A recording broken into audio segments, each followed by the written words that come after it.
Hi! Hello! Welcome to Joshka Sri studios. అందరూ ఎలా ఉన్నారండి? ఈరోజు మనం మాట్లాడుకునేది మొహమాటం, సిగ్గు.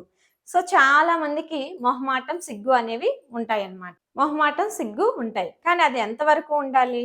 అది ఎంతవరకు మించిపోతే దానివల్ల మనం ఎలాంటి ప్రాబ్లమ్స్ ఫేస్ చేస్తాము అనేది తెలుసుకుందాం. ఫస్ట్ ఆఫ్ ఆల్ చాలామంది సిగ్గుతో, మొహమాటంతో ఎవరినైనా సహాయం అడగాలంటే చాలా వెనకడుగు వేస్తూ ఉంటారు. ఎందుకులే మనమే చేసుకుందాం, అడగటం ఎందుకు అనే సిగ్గు, మొహమాటంతో తెలుసుకోవాల్సిన విషయాలు కూడా తెలుసుకోకుండా అలాగే ఉండిపోతూ ఉంటారు. సో, ఎప్పుడైనా కూడా మనం ఎదగాలి అన్నప్పుడు మన ఆలోచనలు షేర్ చేయాలి. సిగ్గు, మొహమాటం వల్ల మనకేం కావాలి అనేది కూడా మనకి తెలీదనమాట. ఇప్పుడు ఫర్ సపోజ్ మనం ఒక లీవ్ కావాలి. జాబ్ చేస్తున్న వాళ్ళకి లీవ్ కావాలి. లీవ్ కావాలంటే ఏం చేయాలి? మేనేజర్‌ని అడగాలి. కానీ కొలీగ్‌ని అడిగితే లీవ్ అయితే శాంక్షన్ కాదు కదా! సో, అలాగే మనకేం కావాలి అనేది ఎవరు హెల్ప్ చేయగలరనేది మనమైతే తెలుసుకోవాలి. చాలామంది మొహమాటం, సిగ్గు వల్ల నలుగురిలోకి వెళ్ళాలంటే భయపడతారు. నలుగురితో మాట్లాడాలంటే సిగ్గుపడతారు. ఆ సిగ్గు, మొహమాటం ఉండడం వల్ల వాళ్ళ కాన్ఫిడెన్స్ లెవెల్స్ అనేది తగ్గిపోతూ ఉంటాయన్నమాట. సో, ఎప్పుడైనా కూడా మనము మన కాన్ఫిడెన్స్ లెవెల్స్ పెంచుకోవాలనుకున్నప్పుడు మనకి ఒక క్లారిటీ ఉండాలి. మనం ఏం మాట్లాడాలి? ఎవరితో మాట్లాడాలి? ఎంతవరకు మాట్లాడాలి? మనకున్న ఐడియాస్ ఎవరితో షేర్ చేయాలి? ఆ ఐడియాస్ షేర్ చేయడం వల్ల ఎదుట వాళ్ళు మనకి సజెషన్స్ ఇవ్వగలరా? మనకి ఆ ఐడియా చెప్పడం వల్ల మనకేదైనా ప్రయోజనం ఉంటుందా? సో, ఏమన్నా నాలెడ్జ్ గెయిన్ చేయగలమా? మనం అనుకున్న పని జరుగుతుందా? సో, ఇలాంటి క్లారిటీ అయితే మెయింటైన్ చేయాలి.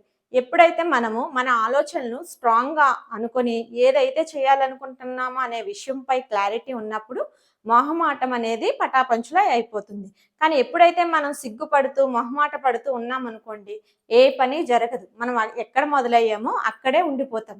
సో, ఎప్పుడు కూడా మనం నలుగురితో మాట్లాడడానికే ప్రయత్నించాలి. ఎప్పుడు కూడా నాలెడ్జ్ అనేది నలుగురితో మాట్లాడుతుంటేనే మనకొస్తుంది. అసలు బయట ప్రపంచం ఎలా ఉంది? అసలు బయట ఏం జరుగుతున్నాయి? అనేవి కూడా మనకి నలుగురితో మాట్లాడినప్పుడే తెలుస్తుంది. ఎవరు ఎలాంటి వాళ్ళు? ఏది మంచి? ఏది చెడు? అనేది కూడా సమాజంలో మనం కమ్యూనికేట్ అయితేనే మనకు తెలుస్తుందనమాట. సో, అందుకనే మనం మొహమాటాన్ని వదలాలి అనుకున్నప్పుడు మనం ఫంక్షన్స్‌కి అనేదానికి ఎక్కువగా వెళ్ళడానికి ప్రయత్నించాలి. గ్యాదరింగ్స్‌కి ఎక్కువగా వెళ్ళటానికి ప్రయత్నించాలి. జనాలు ఎవరైతే ఎక్కువగా ఉంటారో అక్కడికి వెళ్ళటానికే ఫస్ట్ ప్రయత్నించాలి. సో, మనం వెళ్ళినా కూడా మౌనంగా సిగ్గుపడుతూ, మొహమాట పడిపోతూ ఒక మూలనైతే కూర్చోకూడదు. మనం వెళ్ళి ఒక నలుగురితో మాట్లాడాలి. ఎప్పుడు కూడా మనమే భయస్థులమి, మనకి సిగ్గు, మనకు భయమని మనమే అనుకోకూడదు. మనలాంటి ఒక నలుగురు ఇంకొందరు అక్కడ ఉండే ఉంటారు. సో, అలాంటి వాళ్ళని చూసుకొని వాళ్ళతో మాట్లాడడానికి ప్రయత్నించాలి. సో, అప్పుడు మనం వాళ్ళకన్నా బెటర్ అనే కాన్ఫిడెన్స్ లెవెల్స్ అయితే మనకి కలుగుతాయి. సో, ఎప్పుడైతే మనం నలుగురితో మాట్లాడతామో, ఎలా మాట్లాడాలి? ఎంతవరకు మాట్లాడాలి? మన ఆలోచనలు ఎలా షేర్ చేయాలి? అనేది మనకి తెలుస్తుంది. కానీ ఇంకొక విషయం ఇక్కడ, ఎప్పుడు మాట్లాడమన్నారు కదా అని మనమే మాట్లాడుతూ ఎదుట వాళ్ళకి ఛాన్స్ ఇవ్వలేదనుకోండి, వినే వాళ్ళకి చిరాకొస్తుంది. సో, ఎదట వాళ్ళు ఏం చెప్తున్నారు అనేది కూడా మనం విని తెలుసుకొని గ్రహించాలి.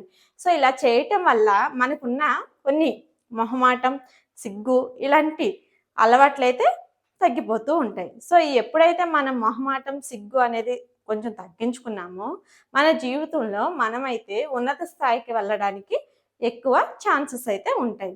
వీడియో నచ్చినట్లయితే వీడియోని లైక్ చేయండి, షేర్ చేయండి అండ్ సబ్స్క్రైబ్ చేయండి. కొత్తగా చూస్తున్న వాళ్ళైతే సబ్స్క్రైబ్ చేయడం మర్చిపోకండి.